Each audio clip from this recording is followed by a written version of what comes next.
Okay, good morning, everyone. How are you? Okay, so any questions? I'm sorry I missed the discussion session on Friday. Just totally forgot. I'm still getting used to this 9 p.m. time. We'll have one today at 9 p.m. And yeah, I mean, let's see how it works out. Maybe I'm open to changing the time of it depending on your constraints. Right. But it's still early in the course, and I imagine we haven't gotten to any really interesting things yet. All right, so let me get started. Let me connect up my notes here. Uh,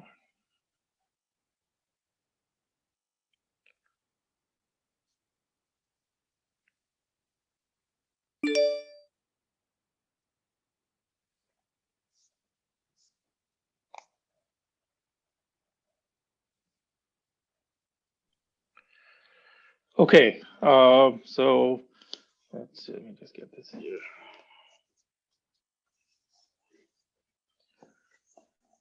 All right. So we were looking at the property of the electron gas. So this is a very simple model of electrons moving in a uniform positive background. The idea is that you take the ionic potentials and you just approximate them by a flat jelly of positive charge. And then you look at the motion of electrons with Coulomb repulsion, 1 over r, moving in this background. Okay. So we said, okay, let's just assume that the ground state of the electron gas is translationally invariant. And then a simple argument showed that the solution of the Hartree-Fock equation is very simple. The wave functions aren't anything complicated. They're just plane waves, just like they were for the free electron gas. So then it's just a matter of evaluating the energy in the Slater determinant of free electrons. So our wave function, which I guess I didn't write down. Yeah, here it is. So we assume that the wave function is just a Fermi C with all momenta inside the Fermi C occupied. Then we look at the expectation value of the Hamiltonian in this Fermi C by the Hartree-Fock factorization tricks. And what we find is that the first term, which is the so-called direct or Hartree term, where you just evaluate expectation value of electrons with the same spin, and this momentum Q is 0, you just get the uniform electron density here. Now, formally by itself, this term is infinite, but in fact, once you account for the positive background, it's 0. So what we have done here is that you've just replaced the electron gas by its density. So effectively, what you've done is you've replaced, first of all, you have a positive background of positive jelly, which is just rigid and sitting there. And in this approximation, you have a negative jelly of electrons just sitting there. And so the net charge density at any point is 0, since they exactly cancel each other. And so there's no contribution from this term. However, that doesn't, even in the simple wave function, it's a quantum wave function. It obeys the Pauli exclusion principle, and it's got this Fermi wave vector. It's not correct to think of it as just paste of negative jelly. It's a quantum object. It's true that the density at any point is a constant, but there are correlations between the particles. The wave function is a Slater determinant. And part of the purpose of this course is really to develop a formalism for talking about these correlations. But here we just have the very simplest correlations, those coming from the exclusion principle. Or if you look at the Slater determinant vanishes when any two particles of the same spin approach the same point. So particles of the same spin feel each other and they stay away from each other. They're never at the same point in space. And the probability of finding them next to each other actually vanishes as they approach each other. So these kind of things will compute soon enough.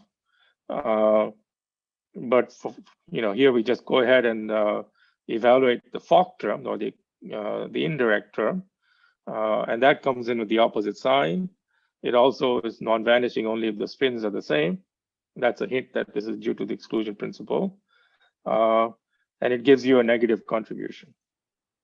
So this is the total energy of the electron gas in the Hartree-Fock approximation, the sum of the kinetic energies, and this negative contribution from the potential energy, where you have to sum over k and k prime, both being occupied states. Okay, so this, you just evaluate these integrals, and you get an expression for the energy per particle in units of the Rydberg, which is 13.6 electron volts. The kinetic energy is a positive contribution, and then this is the potential energy. And we have written them in terms of this parameter called RS, which is the only dimensionless parameter characterizing the electron gas. Basically, RS times A naught is the radius of a sphere that contains, on average, one particle. So the volume per particle is V over N, which is the inverse of the density. So once you know the density, you know the right-hand side. You convert that to the volume of a sphere and express that in units of the Bohr radius. So that gives you a dimensionless number RS. And what you see is that when RS is small, of course, the density is high. So the kinetic energy becomes larger the higher the density. And that's kind of easy to see. That's coming all from the Heisenberg uncertainty principle. You're compressing the particles as you increase the density. So increasing the density means you increase Kf, which is just saying that the uncertainty principle, the momenta of the particles become larger and larger and larger once you account for the exclusion principle. And so the density, the kinetic energy goes as 1 over length squared, as it should, by the, the kinetic energy is Laplacian squared, so it's 1 over length squared, and that's why it's 1 over RS squared. And then you just have to do some work to get this number 2.21. And this, you evaluate this integral here, and you get this negative contribution for the potential energy, which is minus 0.0916. So what you see is that at very high density, or small IRS, this term completely dominates this one, and the potential energy is a small correction. So that's another peculiar thing, a very quantum thing. It's when you take a quantum gas and you compress it, the interactions matter less. That's the exact opposite of a classical gas. If you compress a classical gas, then the interactions matter more and more because the particles start colliding each other. But what happens here is that the uncertainty principle is stronger than the potential principle, which goes only as 1 over RS. As you compress the gas, the kinetic energy becomes so high that the potential energy is a small correction. So that's very much a quantum effect that Coulomb interactions are less important at high density. Okay, and of course, so this is in fact, this is a variational estimate of the energy, but it's in fact also a systematic expansion of the energy in powers of RS. All corrections to this, in fact, have lower powers of RS and become much smaller at a high density or small RS. So there's terms of order. The next term, I believe, is of order log of RS. Strangely, there's some logs that appear whose origin, we're going to actually see the log a little bit later today also in a different context. And that's for 3 dimensions. Okay. All right, so that's the summary of where we were. Any questions? Okay, and once you're done with this course, you'll at least have the tools to evaluate more terms in the series. I don't know how many terms are known today. In fact, you can get the full function by quantum Monte Carlo, and that function is crucial for the density functional calculation of realistic solids. Okay. All right, so the next step is to look at the quasi-particle. So here we looked at the ground state energy of the full system. it's not a quantity you measure very much in any experiment, really. What you actually measure is the energy when you move the particles around, or you add a particle or remove a particle. A photoemission experiment, as in the photoelectric effect, would be adding a particle or removing a particle. Well, photoemission removes a particle. And so we want to know the energy it costs to do that. And that's the quasi-particle or quasi-hole excitation energy. So, and that energy is just the eigenvalues of the Hartree-Fock Hamiltonian. That was the Koopman theorem we mentioned last time. And this is the Hartree-Fock Hamiltonian here. So now you start with this, the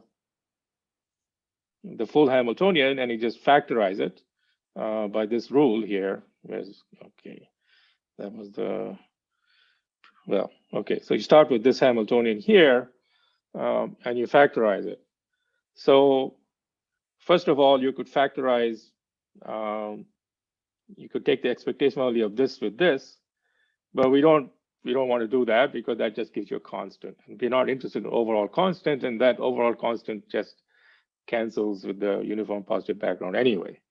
So what you have to do is factorize this, take the expectation value of this times this, these two terms, and also this times this. And by symmetry, that will give you the same contribution because there's no intrinsic difference between these. You'll get a minus sign because this is comes from the exchange term, the same term that gave you the correlation energy. And you'll lose the factor of 2 because this factor, this take the expectation value of these two is the same as taking the expectation value of these two. So when you carry out that procedure, now we're computing a Hamiltonian, not a number. So like I said, if you take the expectation value of the first and the last, that gives you essentially 0 because it's cancels with the positive background. And then you take the expectation value of the first with the third, you get this expectation value. And this you leave as an operator. And you get rid of the factor of 2 and you pick up a minus sign. Okay, so now this expectation value is easy to evaluate. It has to conserve momentum because in the ground state, only 0 momentum operators have a non-zero expectation value. So Q has to equal K prime minus K, has to conserve spin. The spins have to be the same. And then it's just the number operator, C dagger K, C K. And it's 1 for K less than KF. And 0 for K greater than KF. So it's just some number. In fact, it's this number right here. But it's a number that depends on the momentum of the particle. So remember, this K is also present over here. So when you just impose these delta functions, what you end up at the end is this Hamiltonian. Okay, so this is the key result here. This is the Hartree-Fock Hamiltonian for the free electrons. I mean, it's essentially free electrons, and the first thing you notice that is a diagonal in K. So just C dagger K, CK. And that's confirmation, of course, that since it's diagonal, that you chose the right basis of the Hartree-Fock wave functions. If it could have, if you had a lattice potential, it would not have come out diagonal in your Hartree-Fock, in your initial free electron basis. Here it does because really translation invariance doesn't allow for anything else. So what's happened in the Hartree-Fock Hamiltonian is that your kinetic energy, which was h bar squared k squared over 2m, has a correction.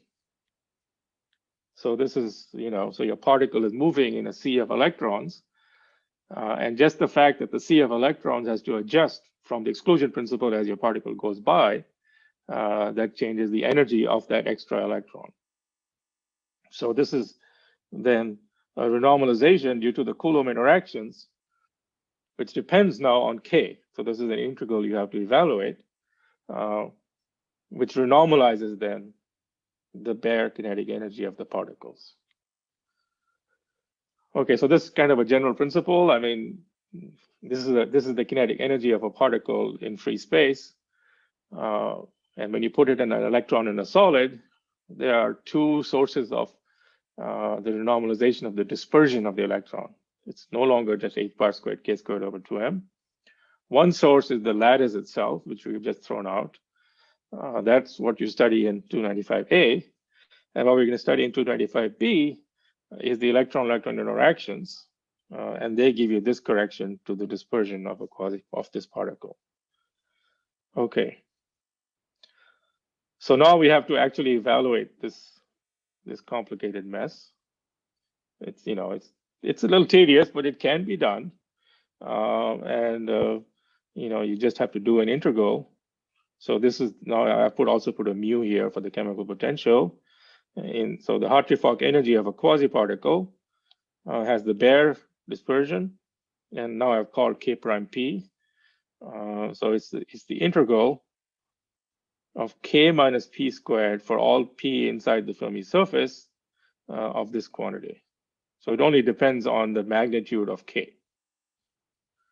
All right, so you can look up how to do this integral. You go to spherical coordinates and put K along the z-axis and use theta phi integrals, and the integrals can be done, fortunately, exactly. And here's what you get. So this is the function of K, and I've written in dimensionless units, K over KF. So it has, the front has dimensions of energy, because energy is E squared over R, and R is inverse KF. So that's the strength of it. And then some function as a function of K over KF. So you can take this function and you plot it out, and this is kind of what it looks like. Okay. So it's some function of K. It's monotonic in K, but it's not K squared over 2m. So the rule of the Hartree-Fock theory would be just fill the lowest energy state. And this, so the Hartree-Fock wave function doesn't change at all, notice, because the value of KF is determined just by the density. It doesn't care about the dispersion. You just fill all the states up to KF, so you'll be filling, all the states up to this point. All these states will be filled in the Hartree-Fock wave function. So you just fill them up, and then it's the same wave function because the wave function is plane waves and the KF is the same. But the dispersion of the quasi-particle is very different. Okay. But also another thing you find, so what you're often interested in, what happens to the dispersion right at KF, right at the point KF. And this result, notice it's singular. And it's singular because, well, this is kind of a strange integral with a hard cutoff at KF that you have to evaluate. And there is 1 over K minus P squared. So as you're going to the Fermi surface, there's a discontinuity, at least in the occupation number. And when you do the integral, there's still some remaining discontinuity. And what you find that, right, if you just look at the behavior of this near KF, this actually is infinite. This thing has a singularity which blows up with a log, so that you can already see the log over there. So there's a term here. So E of K has various terms, and there's one term that looks like log of K minus KF. Sorry, it's not log, it's the derivative of, if you look at dE dk, that blows up. Okay. So that goes something like log of K minus KF. So the derivative is infinite. It doesn't actually blow up, it just comes in with the infinite derivative at this point. Now, why is that important? Well, so the way, as I said, when you're dealing with an electron gas at low temperatures, what's going to happen is that you have these states filled here, and then you're going to excite particles near the Fermi surface. So you're going to create holes inside the Fermi surface and particles outside the Fermi surface. And what you care about is just the energy near the Fermi point. So what you often do is you go near KF, and then you write the quasi-particle, the Hartree-Fock energy. Should have a Fock energy.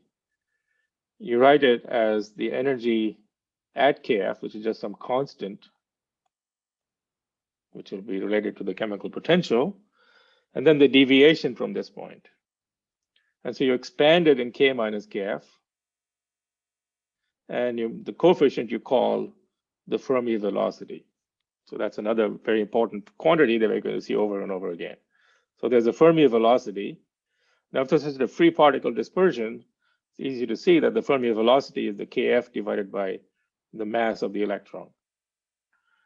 So in an interacting system, in a liquid, you say, well, there's a Fermi velocity, and you say what appears, the quantity appear here, you call m star, which is the effective mass of the electron. So the fact that this, however, has this log divergence effectively means that in this Hartree-Fock calculation, the effective mass of the electron is 0, because this thing is just blowing up.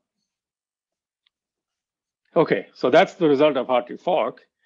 You know, it tells you have a metal. It gives you the overall, you know, the first two terms in the high density expansion of the ground state energy. It tells you that there's quasi-particles that lives forever with some dispersion, which is modified from the free particle dispersion. All of those things are correct. But the last thing it just told us, that the effective mass is 0, is in fact incorrect. That's not true in the real system. And the reason, well, that's what this course is about, partly to figure out how to correct this answer. Basically, the reason there's this log divergence, it comes from two effects. I forgot to mention the second one. One is that there's a sharp Fermi surface, which is, of course, very robust. And the other is this k minus p squared. There's this infinity when the momenta difference goes to 0. That's related to the long range part of the Coulomb interaction. So there's a 1 over r interactions at large r, and that means at small k, there's a 1 over k squared divergence. And this 1 over k squared divergence is, in fact, very important for this logarithmically infinite derivative at the Fermi level. So what's missing, and this is what we're going to develop the theory of in the next few weeks, is the phenomenon of screening. Okay, so what's happening here is that, roughly speaking, when you add, here's the rough picture. Here you're assuming that when you add a particle into this electron liquid, you've added a charge, and so every other particle feels the full charge of that electron. Okay, so if the density of this electron liquid remained the same, and you just added a particle and you just had it move around, well, the every other particle would see the charge of the extra charge you added.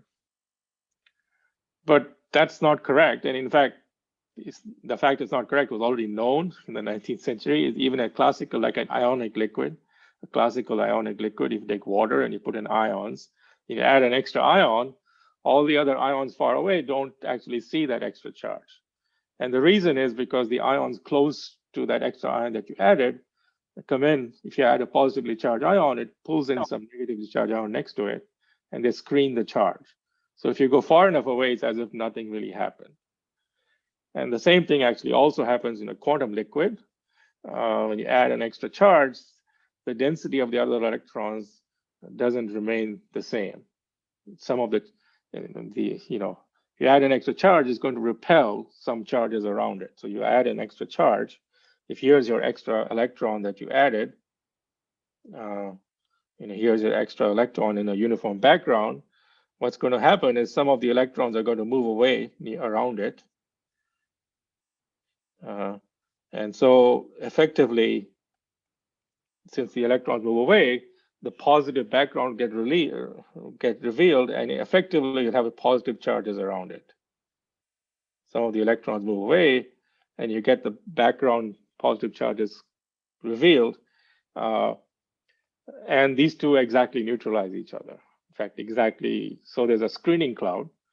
And so electrons far away, an electron here wouldn't even care that this electron was added, because the other electrons nearby would have screened it. And that's a quantum phenomenon. Happens classically, but it will also happen quantum mechanically. And it's something that requires you to go to a higher order in the interaction. It's not sufficient to just treat the interaction, the Hartree-Fock approximation. You have to go one higher order, something called a random phase approximation, or I don't know, some ladder diagrams or account for screening. It has many different names, and that's one of the phenomena we have to understand. And so once you account for screening, you'll find the effective mass is finite. There's no log singularity, and in fact, it's completely smooth as A of k goes through kf. Okay, so there's some highly non-trivial physics, which people figured out in the 50s and 60s. Using quantum field theory in this case. I mean, as I said, analogous physics is called Debye screening in a classical ionic liquid was of course known in the 19th century. But the details of the form of screening is quite different in the quantum versus classical Coulomb liquids. Okay, questions? Are there any low carrier density systems where the screening effect is weakened so that you do kind of have some divergence that pops up, or is it always sufficient in a real system to avoid that divergence? As long as your system remains a metal, as long as it's a metal, meaning that it has variable density and doesn't break any translational symmetry and has a good conductor, then the effective mass is finite. It doesn't matter. What could happen at low density, that is the next thing we're going to discuss, is that you get a totally different ground state. It could stop being a metal, could become an insulator or a Wigner crystal, and then of course, everything you have to start from scratch. But as long as the system is a metal, there is always screening. No, it doesn't matter what the density is. So the M star may, I forget how it'll depend on RS in some way, but it's not infinite at any value of RS.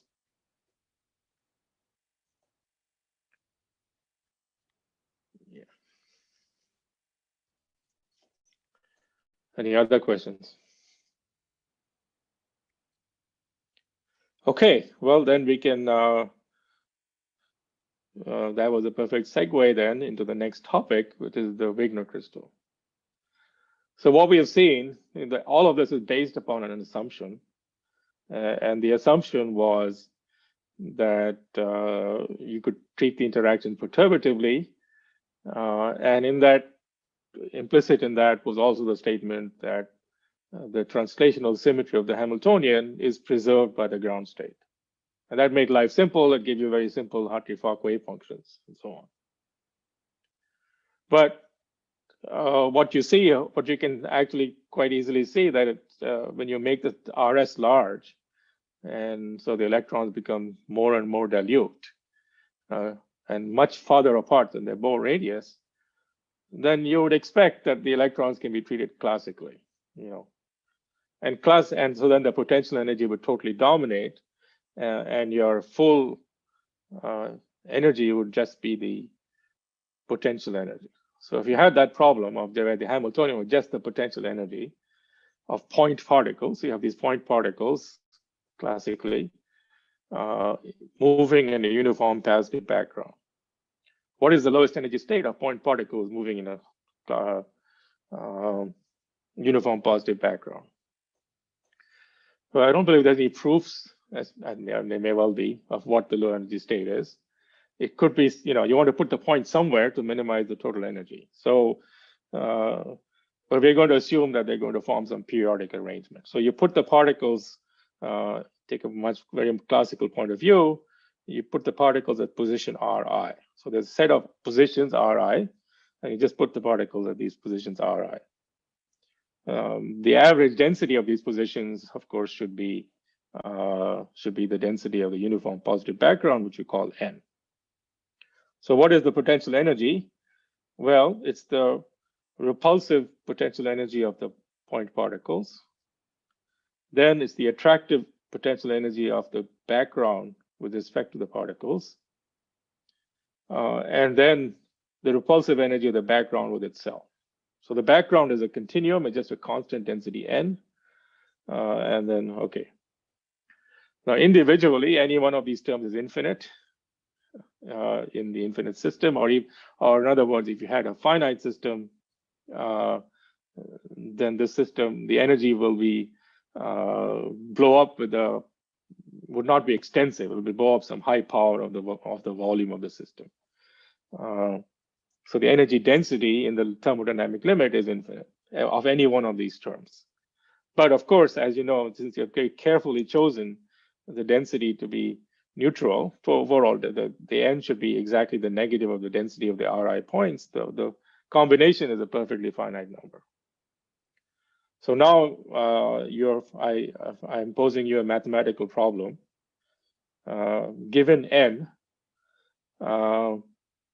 find Ri which minimizes u. Okay, so there's a very well posed mathematical problem. I should know what whether it's been rigorously solved. I think we pretty much know what the solution is, and I'll show you what it is in a minute. And it's quite subtle. So you want to find all the Ri which minimize this energy. So the subtle part of it, which is not totally rigorous, at least in my discussion, is you assume that it's a periodic arrangement. Now that's not a given to a mathematician. It could be some kind of random close pack arrangement of points, like a glass or something. And maybe that'll do better at some point, who knows.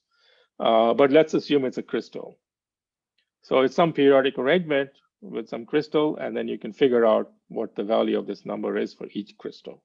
So once I tell you it's a crystal, say in this case a triangular crystal or a hexagonal crystal in 2 dimensions, then the spacing of the crystal is immediately determined, because once you know the structure of the crystal, you know the density of particles from the volume of the unit cell, and since the density is given, okay, so then you know all the Ri. So you got to plug this in here and evaluate that, and you'll get again the units of e squared over the 2a naught, the Bohr radius. You'll get okay, this is a purely classical number with no h bar, but there's an h bar here and there's an h bar there, and they just cancel each other. But in units of the Rydberg, it's 1 over Rs, as it has to be, because energy goes as 1 over R. And so all you have to do is evaluate this number for this crystalline arrangement of particles, where the particles are so far treated classically and just sit at some regular points, which is called the Wigner crystal. Okay.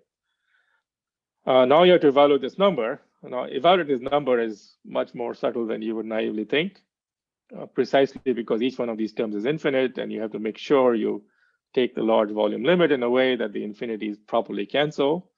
And there's some very clever tricks to do that called Ewald summations. You can read about in some books, but that's all that's doing for you is getting this number. All right, so people have computed this number for various structures, and here's the set of numbers that I looked up. I think one of the books, Feder and Valetka, I think, yeah. So in 2 dimensions, there are 2, of course, very natural possibilities. What Feder and Valetka call the hexagonal lattice. I don't know why. I think what they mean is people normally call it the triangular lattice. Okay. So hexagonal today would mean graphene. That's not an optimal structure. It's a triangle lattice. And then you can take a square lattice. And the lowest energy is for the triangular lattice or hexagonal crystal. Okay, so that's minus 2.212, which is lower than, it's very, very close. It's less than about 1% difference. But if you go to 3 dimensions, there are 4 natural lattices: the cubic, the FCC, the BCC, and the HCP. If you don't know what these are, don't worry. This is the kind of thing, of course, 295A covers. We're not going to really need this much more. And the lowest one, and you have to go to the 4th decimal place, is the body-centered cubic lattice, the BCC lattice. That's the most optimal arrangement. And so this is an arrangement where you take half the electrons and put them on vertices of the cube, and you put the other electron in the centers of the cube. So that's the body-centered cubic, other half on the centers of the cube. Okay. It's not a very common lattice for monoatomic atoms, but it appears in this Jellium model.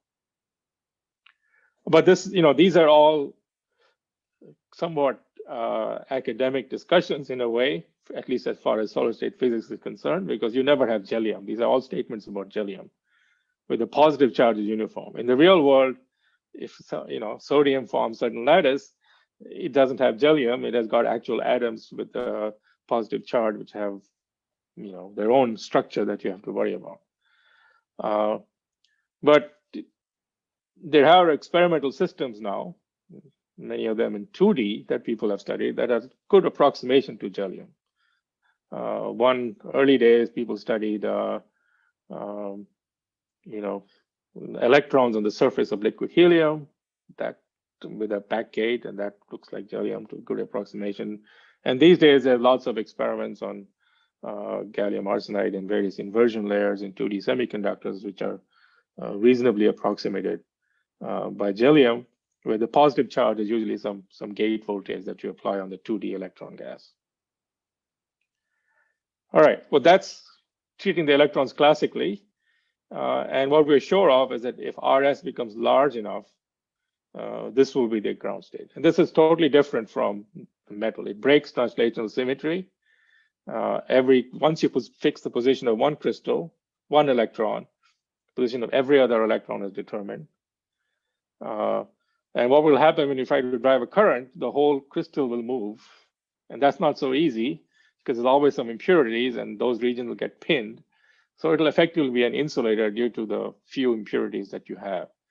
And charge transport in such a crystal is a complicated business, which we're not going to study. But suffice to say, when you put in a few impurities, the whole, everything falls apart and the system can't move.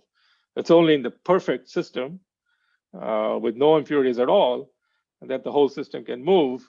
The center of mass can move freely, but that's completely, unphysical. You never have a system like that, which is totally translationally invariant out to infinity. There's always some small perturbations that will pin this crystal and make it into an insulator. Okay, so that was at classically, but what about quantum mechanically? Well, so quantum mechanics, you treat this, you can think of this as a some kind of Hartree-Fock approach, if you wish, where you've chosen a wave function, which is delta functions on the position of the crystal. So what would happen as you put in quantum corrections? Well, those electrons will start to vibrate. They can couple each other. From the Coulomb interaction, they'll vibrate, they'll have some 0-point motion. So what you have to do then is figure out the normal modes. Classically, what are the normal modes of this crystal with this 1/r interaction? Again, a well-defined problem at the level of, formally at the level of the undergraduate calculation. Just the techniques of summing over these in the crystal requires sometimes sophisticated mathematics. But anyway, it's formally just finding the normal modes of a crystal. And then quantum mechanically, what do you say? Well, you find all the normal modes and you say that the energy is h⁻⁴ for each normal mode. That's the 0-point motion of every normal mode. This gives me some kind of phonons of this crystal. And you add up h⁻⁴ for every normal mode. So, and then you get this answer here. This is sum over all the modes of h⁻⁴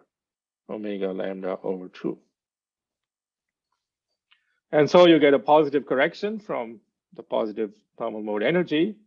And you can then figure out, just by knowing this, that it must scale as 1/rs to the 3/2. Okay, so all the hard work is to get the 1.59 number for the hexagonal lattice in 2 dimensions.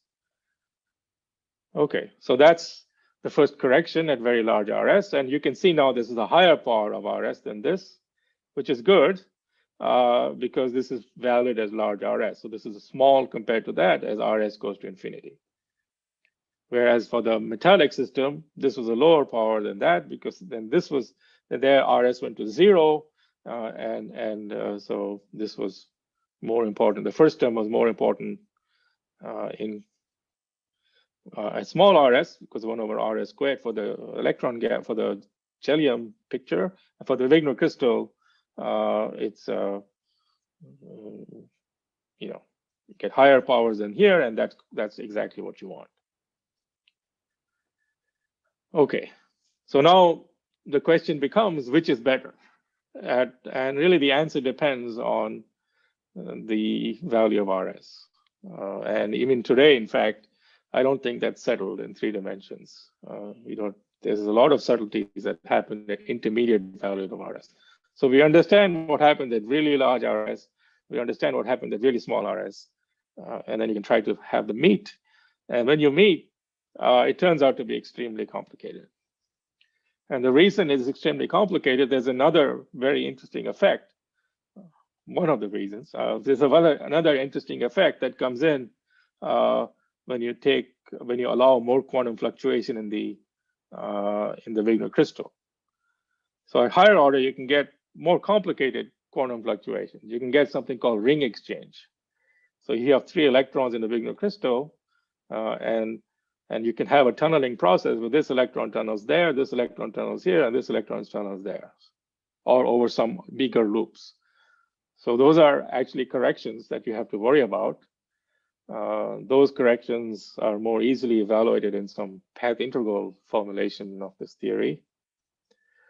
And for these corrections, the Fermi statistics will matter. So in fact, here, like I said, for this computation, you just took a classical particles and you computed the normal modes. The fact that these were fermions doesn't matter at all. Even the fact that they have a spin doesn't matter, other than determine the density. Yeah, the spin can be anything here. But once you include these ring exchange terms, the spin matters, the Fermi statistics matter, and this becomes a rather complicated beast. And so you can then ask, what are the spins of the electrons doing in the Wigner crystal? They can form all kinds of magnetic arrangements. So you have all the complexity of having a metal nearby, of having an insulator, having magnetism, and there are many possible states right at the boundary. So this is really a problem that has occupied much work over the last 50 years. And every few years there's some progress. So I found this paper in 2009, which kind of summarized the results of 2 dimensions of various numerical studies using quantum Monte Carlo. So this is the energy, the energy per particle, that's E, or you subtract out some trivial terms and you multiply, depend as a function of RS. Basically, you want to pick out the state that's at lowest RS. So at small enough RS, that's down here, the lowest energy state is the blue line. And that's the Hartree-Fock theory. That's the electron gas with the Fermi surface, what you call the paramagnetic fluid. It has no paramagnetism. However, there's another solution here, which is this line, which you can see never seems to win at any RS. And that's the ferromagnetic, where you pick all the spins up and make them. It comes down in energy, but it's still a liquid. It's a metal, but it's ferromagnetic metal. So at least in Gellium, the ferromagnetic metal never wins. But we're going to talk about the next chapter, situations in which ferromagnetism can appear in the metal. And then you can also look at a ferromagnetic Wigner crystal. That's the green line. And you can see that seems to win, at least in this Monte Carlo, for RS bigger than about 45 or 50. And then there's an antiferromagnetic crystal, and that seems to win in a tiny window between the. So if you look at the ground state, it's the paramagnetic metal, meaning no magnetism. Then you get the antiferromagnetic insulator, and then you get a ferromagnetic insulator. So there's at least 2 quantum phase transitions here, probably first order, and maybe even more. So what's happening in this intermediate range of RS is seems to be still up in the air. I'm not fully up on the latest. And 3 dimensions is equally complicated. Okay, so even this very simple problem of the electron gas, electrons moving uniform positive background, it's largely extremely well understood here at RS 25 or lower, and probably RS 50 or greater. It's probably all in great shape. But in this intermediate region, it's still kind of an open and interesting question, which, every 5-10 years with more experiments and more theory saying something more about it. Okay.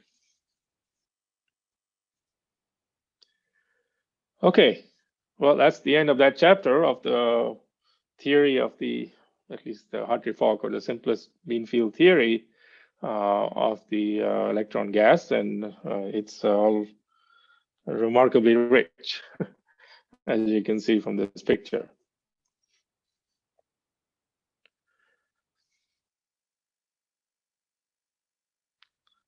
Hi, so any questions?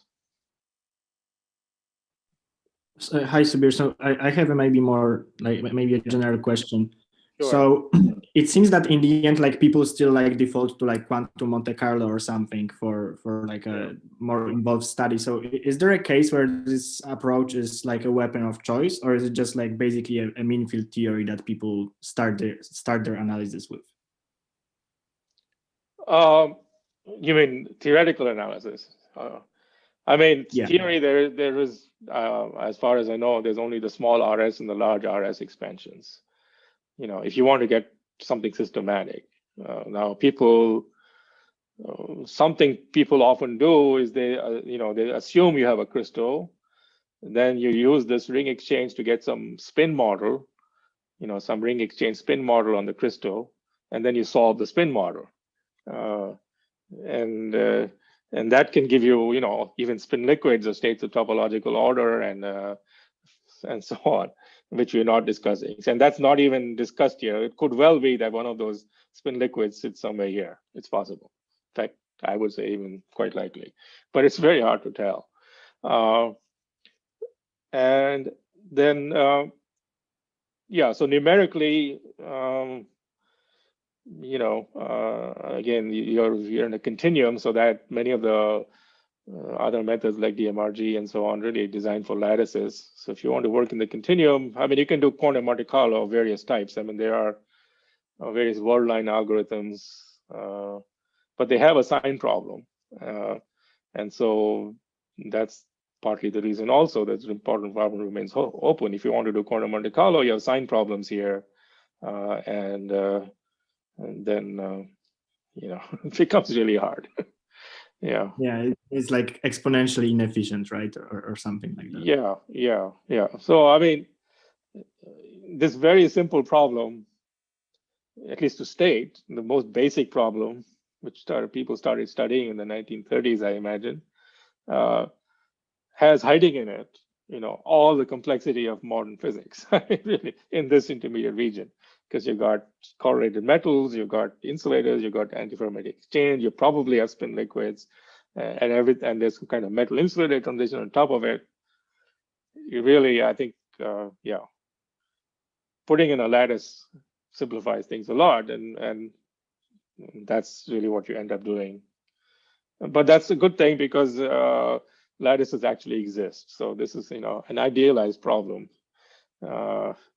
Which people thought was very simple, but at least in this large RS region is not that simple. Yeah, thank you. Yeah.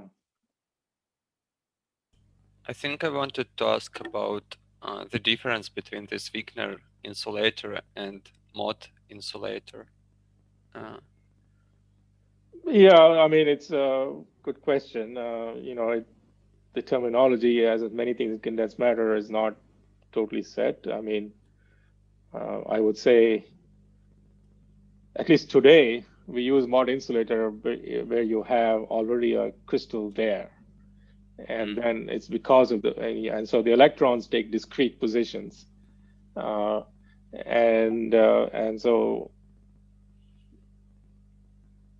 then you get an insulating behavior before the Coulomb repulsion.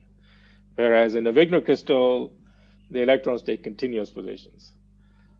That's the way I think the modern terminal, and the reason those are different is that the motion of charge in a Wigner crystal is quite different from in a mod insulator. In a mod insulator, you just have a rigid lattice, and you just have to worry about electrons hopping across the Mott-Hubbard gap on the crystal.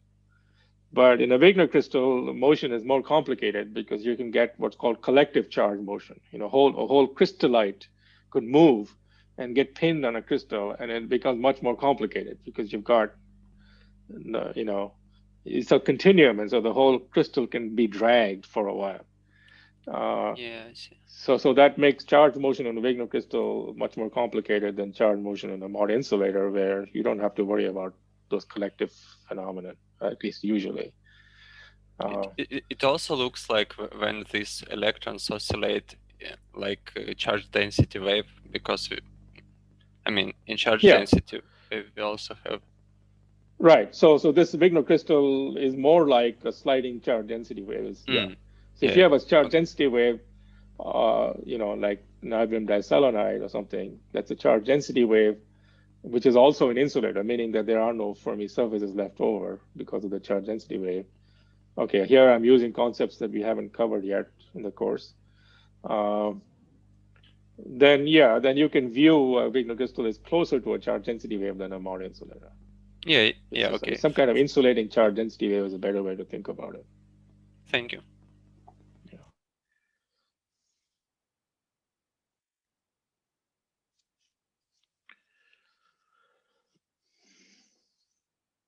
Okay. Any other questions? All right, so then we can start moving to the next chapter then. Maybe, okay, about the homework, yeah, the problem set 1 is on the website. We don't have a due date yet, and probably it'll be in a week from today, I think. Yeah, and you know, there'll probably be another homework sometime this week on the topics we've just covered on the electron gas. Okay, like certainly a good problem that everyone should at least work through once in their life, if just using Mathematica even, is to just compute for yourself this number and this number. That's not so bad. Computing this number here is very complicated, and you have these numbers, and I'm not going to ask you to do that.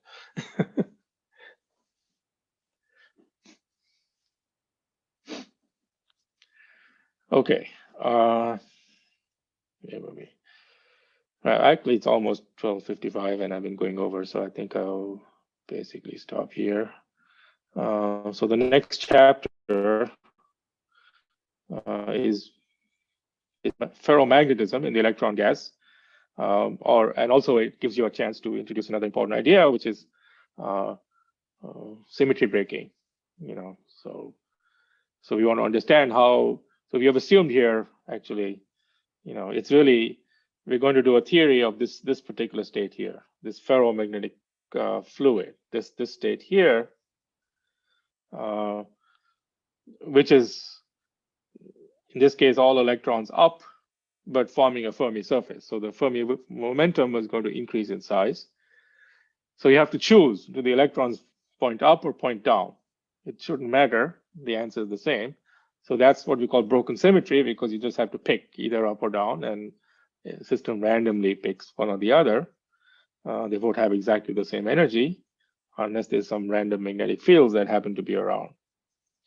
So that's called symmetry breaking, and we just do a basic theory of that, and how symmetry breaking actually a very naturally fit into Hartree-Fock theory. So we just be applying Hartree-Fock theory in a more complicated situation where symmetry of the Hamiltonian is not the symmetry of the Hartree-Fock wave function.